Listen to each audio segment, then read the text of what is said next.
Cemiyetçilik kurumlarının merkezine Türkmenistan'ın Demokratik Partiyasının Novat'tan aşarı 9. kurultay geçirildi. Yurdumuzun iri siyasi kurumlarının biri olan Demokratik Partiyadan Türkmenistan'ın prezidentinin vazifesine dalaşgari ködürlemek kurultayın gün tertibinin esası meselesi oldu.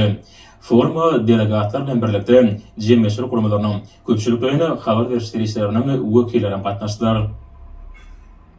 Saylawlary we talatalşykları geçirmek barada merkez topur 2022-nji ýylyň 14-nji fevralynyň saylaw mewsüminiň başlanýanyny oglan etdi. Şoňa görä milli kanunçylyga laýyklykda ýokary döwlet wezipesine dalaşgärleri hödürlemek başlandy. Häzirki forumyň dowamyny oňatnaşyjylar Türkmenistanyň prezidentiniň wezipesine ministrler kabinetiniň başlygynyň orunbasary Serdar Berdimuhammedow we dalaşgärleri hödürlemek baradaky teklibi garadylar.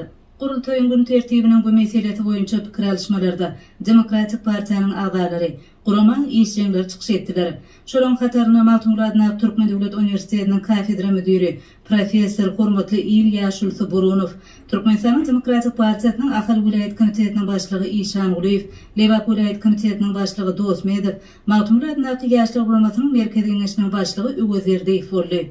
Ma'lum bolýar 11-nji fevralda geçirilen Milli Geňeşiň Halk Maslahatynyň taryhy mejlisinden milli liderler döwrege pikirlenmek bilen tapawutlanýan hemde milli ruhda terbiýelenen ýol başçylaryň ýaş nesillerini taýýarlamak baradaky mesele aýratyn üns berdi.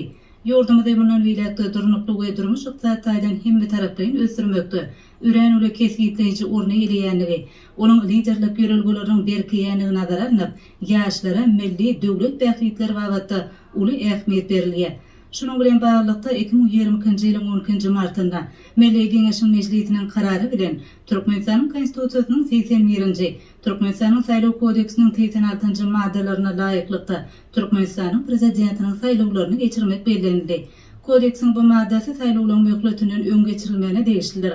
Ýaýlanlanan mewsümüň baş ýörelgesi Türkmen jemgyýetinde onuň gadymy demokratik däplerini hemde pultolandyrymagyň hökmana şerti hökmüne giň bäýteşlik esasyndan ibaretdir. Demokratik Partiýanyň agzalarynyň çykyşlaryna öňde boljak saýlawlaryň düýbünden täze taryhy şertlerde geçiriljek damatally. Häzirki döwürde ýurdumyzda ören uly öwrülüşikler bolup geçdi. Döwletimiziň demokratik esaslaryny pultolandyrmakda möhüm ädimler ädildi. Durmuş ykdysady ulgamlary ösdürmekde hemde ruh galkynçy öpçün etmekde ägirt uly üstünlikler gazanyldy. Giňlerimde özgörtmeler jemgyýetimiziň ýaşaýyş durmuşynyň hemme taraplaryny, ýurdumyzyň ähli sebitlerini gurşa baryp, halkymyzyň dogry gollamagyna we maqullamagyna munasip boldy. Biziň hemde tutuş dünýä jemgyýetçiliginiň gözüniň aldyna Türkmenistanyna ägirt uly meýilnameler durmuşa geçirilýär. Batyrgy pikirleri iş ýüzüne amara aşyrylyp, anyk häsiýete ýa bolýar. Iri möçürli siýasy, ykdysady durmuş ulgamna degişli işler ýurdumyzda tanalmaz derejede özgörtdi. Özüm adamlaryň aňyny we düşünjesini ören güýçli täsir etdi.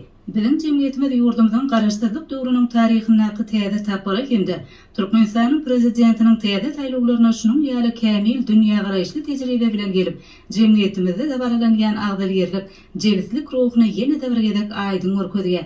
Türkmen halky ruhy medeni siýasy däplerini asyrlan jümmüşinden alyp gelip, şolara özgörüşlik uğruny ýerdirmek hemde dörejiliň we rewajlaryň öz başda giň ýoluna çykmagy başardy. Adamlaryň awadançylygyna, bagtyarlygyna gönükdirilen döwletimiziň tutuş ykdysady durmuş siýasatynyň özüni şunuň ýaly umumy binýatdyr. Hormatly prezidentimiz tarapyndan ykdysady siýasy durmuş uğurlaryna başlanan ähli ägirt uly we giňlerimde özgörtmeleriň durmuşa geçirilmegi ýaş nesilleriň gerdenine düşýär. Özgörtmelerin üstünligi halkymyzyň mundan beýleki awadançylygy köp babatda hut häzirki ýaş oglan gyýylan aň paýhasyna, okuýup başarmagyna, dörejilikli dähmetine hemde ilhamna baglylar. Şunuň bilen baglykda Milli Geňeşiň Halk Maslahatynyň mejlisinde milli liderimiziň watanymyzyň hemde halkymyzyň ykbaly üçin jogapkärçiligi öz üstüne alyp biljek ýaş ýolbaşçylary öňe sürmek barada aýdan pikirleriniň möhümdigi bellenildi. Ýaşyň nesilleri bu başlanyjy dogry bolýar. Şol başlanyjda döwürleň nesilleň dowamatynyň aýrylmaz ara baglanşygyny alamatlandyrgan asylly halipaçylyk däpleri beýany tapýar. Ma'lum bolýar, döwlet başçylarynyň garaşdy Türkmen döwletiniň daýançy umydy bolan ýaşlar bilen duşuklary aýratyn ähmiýet berýär. Şeýle duşuklaryň her biri okuw mekteplerine ýa-da zawod fabriklarda bolup geçýän duşuklar döwletimiziň hemde jemgyýetimiziň öňüne durýan wezipeler, işler baradaky açaçan söhbetdeşligi ýaş türkmenistanlar üçin hereket etmegiň maksatnamasyny öwrülýär. Şu manida giyin täzeçil özbaşda pikirlenip bilýän ýaş dekinli adam bilen öňe sürülmegi, ýurdumyzyň hutşeýle dalaşgärleri islegi bilen şertlendirilenler. Olar özgörtmeliň ykbaly, watanyň ykbaly üçin jogapkärçiligi öz üstlerine almagy ukypylyrlar. Şunuň bilen barlykda çykyş edenler Türkmenistanyň prezidenti wezipetine dalaşgär Serdar Berdimuhammedowyň ajaýyp ýol başçylyk, guramaçylyk häsiýetlerini bellädiler. Ol agras hemde eslenip meselesi eslenip bilgen, umut hojalykçy sagdan durmuş ýöreliglerine eýergen adam hökmüne kärdeşleriniň hormatyna munasip boldy. Serdar Berdimuhammedow 2001-nji ýylda Niýatbadyň Türkmen Oba Hojalyk Uniwersitetini inженер tehnolog hüner boýunça tamamlap, halkara gatnaşyklar boýunça da hünermen bolmak bilen zähmet çeken ýyllaryna meclisiň komitetiniň başlygy, Daşary işler ministriniň ornwasary, Ahal vilayetiniň häkiminiň ornwasary, häkimi, Senagat we Gurulşy bölümçiligi ministri, ýokary gözegçilik edarasynyň başlygy, Döwlet howpsuzlyk keňeşiniň agdasy, Türkmenistanyň ministrler kabinetiniň başlygynyň ornwasary ýaly wezipeleri eýelär, dolandyrçy işlerini alyp barmakda baý tejribe toplady. Gurultaýa gatnaşyjylar ýol başy wezipede bitiren hyzmatlaryny, iş tejribesini, belend işçilik hemde ahlak häsiýetlerini belläp, ony ýurdumyzyň ýokary döwlet wezipetine dalaşýar hökmüne hödürlemek barada çözgüt kabul etdiler. Çykyşlar tamamlanandan soň Serdar Berdimuhammedow ýurdumyzyň prezidenti wezipetine dalaşýar hökmüne hödürlemegi makullamak barada kararyň taslamasy sesi goýuldy hemde bir agazdan kabul edildi. Ministrler kabinetiniň başlygynyň ornwasary Serdar Berdimuhammedow ýananylyň ýaklasyna bellerilen anam üçin hoşarlyk bildirip, onuň üren we jogapkärçilikdigini hemde bu anamy ödeme üçin ähli tagallar etjekdigini aýtdy.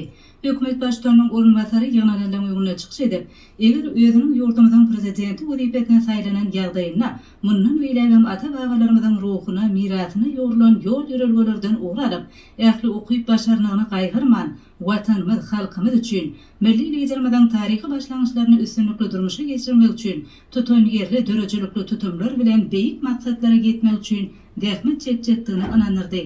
Meniň ähli adamyň baş maksady madama halkymyzyň bagtyar durmuşy, döwletimizi täze döwürde ösüşleri we galkanyşlara betlenen ýurda öwrüme urnaky tagallar bolar diýip dalaşgär bellädi. Bilen ýurdumyzyň durmuşy yksatydan depkin ösüşiniň ýeri boljak 2020-nji ýylda geçiriljek Türkmenistanyň prezidentiniň saýlawlary öz göz başyna asyrlan jümmüşinden däp desurlaryndan alyp gaýdyan milli demokratiýamyzyň ýokary mektebiniň halk häkimetiniň ösürilmeginiň ýene-de bir hakyky dabaralanmasy bolar diýip hasap edýän hökümet başlygynyň ornwasary bellädi. Ma'lum bolýarly 2020-nji ýylyň 11-nji fevralyna geçirilen Milli Geňeşiň Halk Maslahatynyň taryhy meclisinde milli liderimiz Gurbanyguly Berdimuhammedowyň başlangyjy bilen berkarar döwletiň täze ýamynyň galkanyşy Türkmenistany 2022-2050-nji ýyllarda durmuş yksaty aýdan ösürmegiň milli maksatnamasy tasdiklandy. Bu maksatnamaň amala aşyrylmagy bilen öňümizde mehriban halkymyzyň awadançylygyny gönükdirilen belend maksatlary hemde wezipeler goýýar. Şunuň bilen baglykda Serdar Berdimuhammedow belenen maksatlary amala aşyrmak üçin ähli tagallarlaryny etjekdigini anandyrdy. Men öz halkymyza onuň belend we midemet ruhyny, biziň ählimiziň bilelikde bar hajewizleşip, mehriban arkadaşymyzyň önamini ödäp, edip Türkmenistany hasam özgörtjekdigimizde, öz ajaýyp bagtyar geljegimizde gurjakdigimizde puto ananýanyp, döwlet başlygynyň wezipetine dalaşýar aýtdy. Vice-premier Demokratik Partiýanyň ählagalarynyň döwlet adam çyndirdiýen binýatlyk ýörelige esaslanyp, ähli başlangyçlar we işleň amala aşyrylmagyna golluk berjekdiklerini anam berdi. Sözüniň ahyryna vice-premier Serdar Berdimuhammedow uly anam bildirip, Türkmenistanyň prezidentiniň saýlawlaryna dalaşgärligi hüdürlenen üçin hoşarlyk bildirmek bilen öz gedegine bildirilen anamy ödemek üçin dekinini bilimini gaýgyrman işlejekdigini anandyrdy. Ýurdumyzda ýaýranlanan bu siýasy çäre jemgyýetçilik gazaklanmasynyň uly dogy düşünükleri, döwlet başlygynyň saýlawy ýurdumyzyň halkynyň hemde her bir raýatyň geljeginiň saýlawdyr.